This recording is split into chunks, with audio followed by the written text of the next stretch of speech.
Hey everybody. Today I want to talk about a common question I see editors ask, and that's, how do I find clients? There are so many routes to finding clients, from word of mouth to creative marketplaces like Upwork and Fiverr. But that's not what I'm going to talk about today. This video is about your website, or lack thereof, and how it's working for or against you. I'm always looking at other editors' websites, and it's always surprising to me how many editors fall into these categories.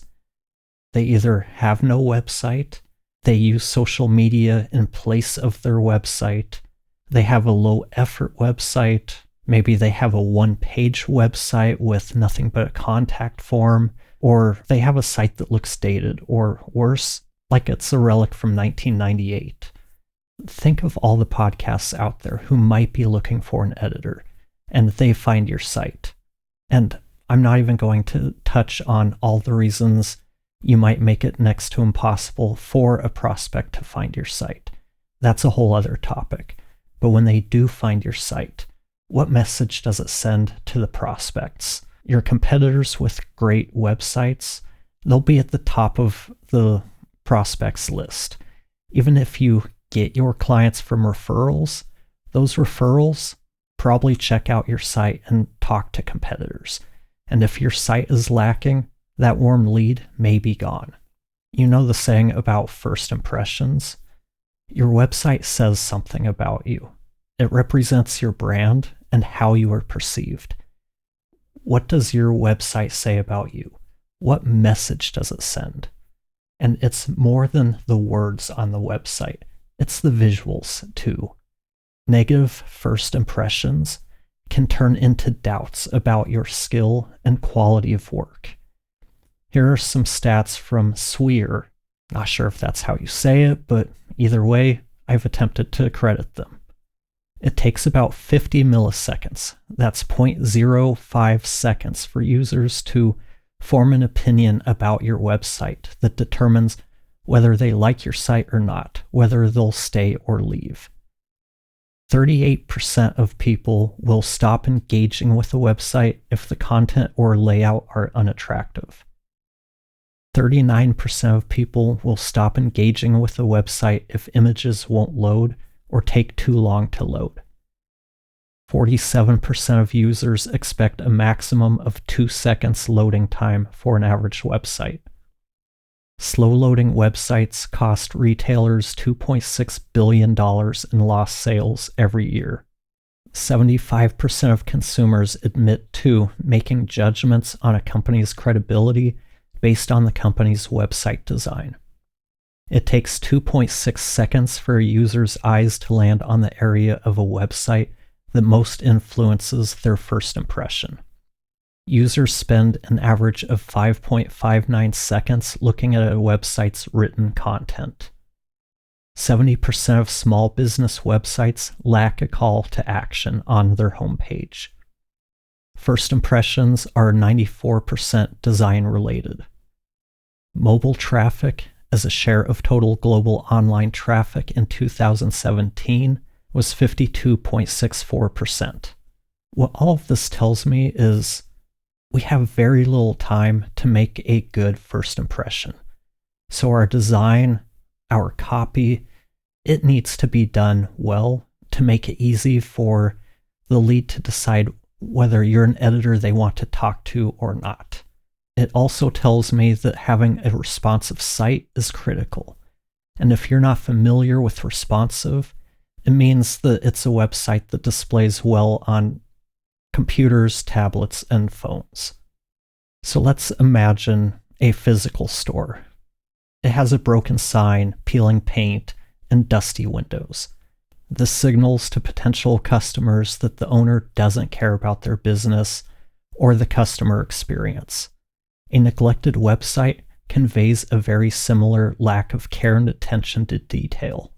Now let's imagine a well-designed physical store.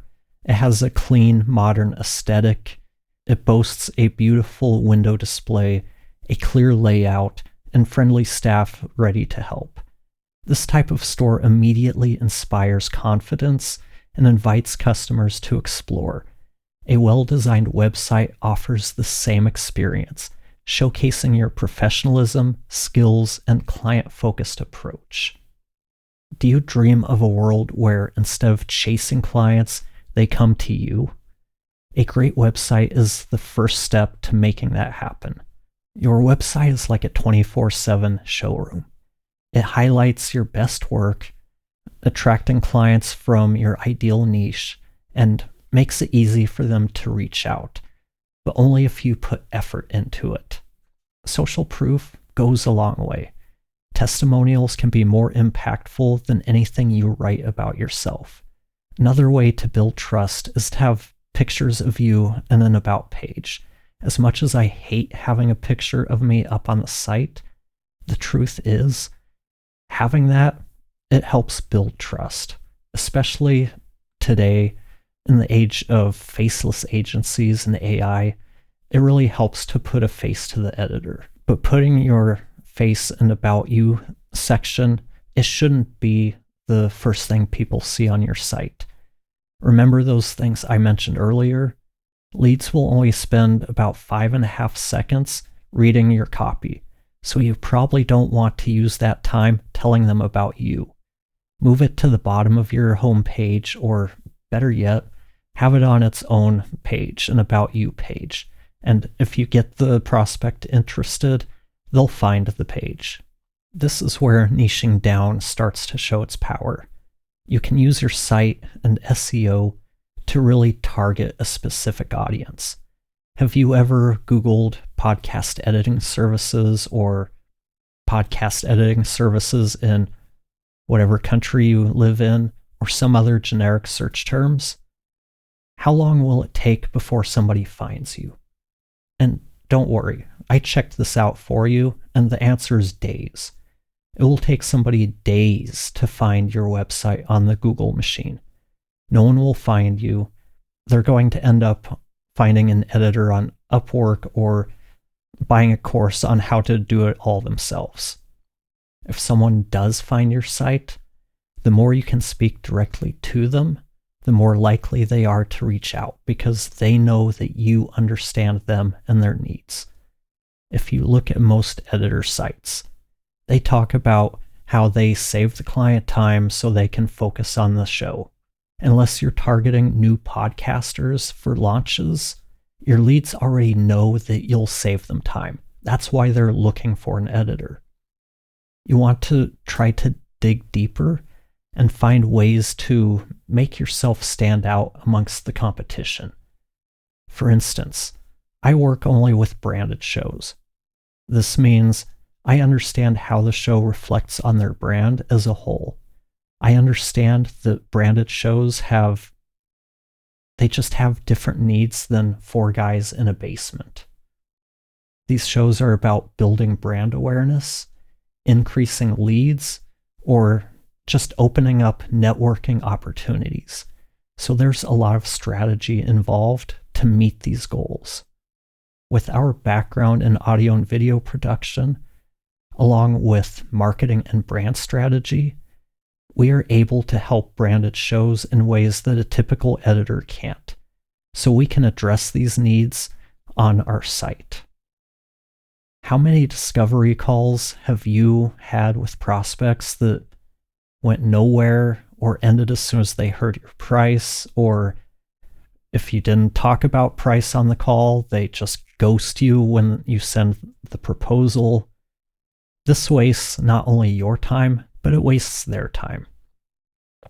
And I don't know about you, but I don't like wasting time. So putting prices, or at least ranges or starts at type pricing, that really helps reduce the tire kickers that you interact with. Combine pricing with targeted messaging, and you'll find that the leads who do end up reaching out are better fits than what you were getting. I'm guessing many of you built your own website. There's nothing wrong with that. But are you helping your cause by doing it all yourself? There are plenty of templates and builders out there to make it easy to build the site, but you need more than that. You need copy, you need a good interface. You need to make sure it's mobile friendly. And just like your website tells prospects that you save them time so they can focus on their show, doesn't it make sense to, I don't know, hire someone to help you with your messaging and brand strategy so that you can focus on running your business and finding more clients? At Tansy Aster, we offer consulting and done-for-you services to help you spruce up your website, to help make it work for you, saving you the time of trying to figure out how to write compelling copy, make it stand out amongst the competition, and develop a strategy to build brand awareness. You can check the description for links. So what about you? Are you happy with your site? Did you build your site yourself or hire someone to build it? Do you think it compares well with the competition? Let me know in the comments below. And as always, if you found this video helpful, please like it and share it with others who might find it valuable. Thanks for watching, and I'll talk to you next time.